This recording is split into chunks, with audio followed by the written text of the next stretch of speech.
Hey guys, John Rettinger here. Today, Google took the wraps off of Chrome OS, and I want to explain to you a little bit about what it is and put to fire some rumors that may have been spreading about Chrome operating system.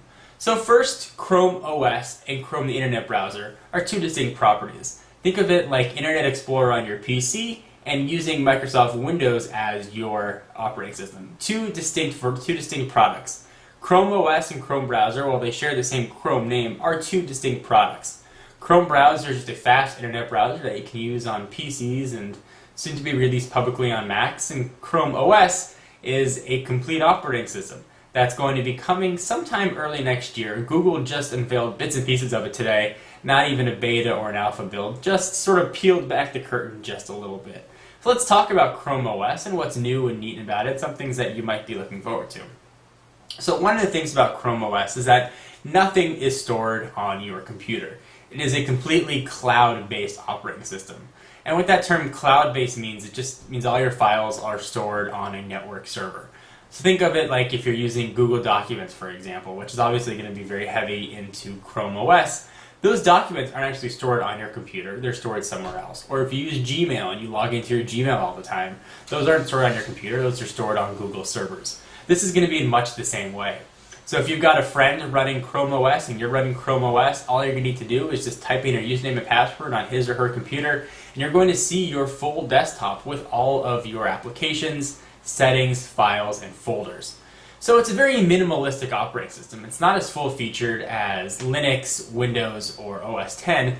It's mostly for those people who use the internet and use web-based applications. Chrome OS looks a lot like Chrome. It's got the same sort of tabbed interface across the top. And I'll put links in the sidebar to videos that Google has put out about Chrome OS in case you're interested. I can't put them in here, but if you want to check them out, you can view it there. So you're going to have a full menu array of icons and application choices, primarily Google properties. So things like Google Talk, Google Documents, and things along those lines, and Google Chat will all be played very heavily. You're going to have what's equivalent of a start menu or your applications folder where you can drag down and open up these things called panels. Panels open up other windows just like you'd expect from any operating system. You can minimize and move them around.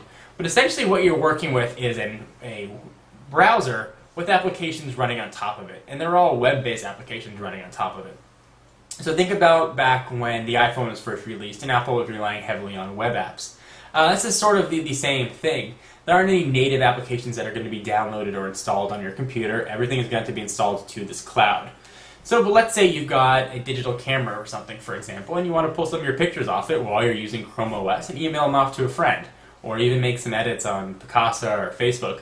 Well, you can still do that because it is still an operating system. So all you'll do is you'll plug it into your USB and you would navigate to it just as you would anywhere else, except instead of dragging those files over to your desktop, you'll be dragging them over to a cloud server. It is the big difference. There's been a few cloud operating systems that have come and gone, but nothing's really been a mainstay or had the marketing dollars or pushing power of Google. Right now, Google is saying they are going to support, this is sort of going to get geeky on you, the x86 and ARM CPUs. They're also saying it's only going to be able to be installed on flash-based hard drives, so solid-state hard drives. So no spinning platters, although I'm sure there'll be ways to get around that. Google is making this a completely open operating system. So we'll have access to the source code. People will be able to change it any way they want. Wanted to give you just sort of an overview of Chrome operating system so you can understand what you're going to be hearing a little bit.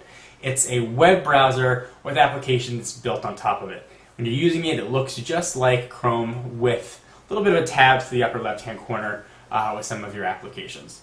So guys, hope you found this useful. I'm really curious what you think about Chrome operating system, whether or not you find it useful, not useful, whether you want an OS in the cloud or whether you don't trust an OS in the cloud. Leave text or video responses. I'm just very curious to hear what you guys have to say. Anyway, I'm John Rettinger from Techno Buffalo, and I will see you in the next video. Bye-bye.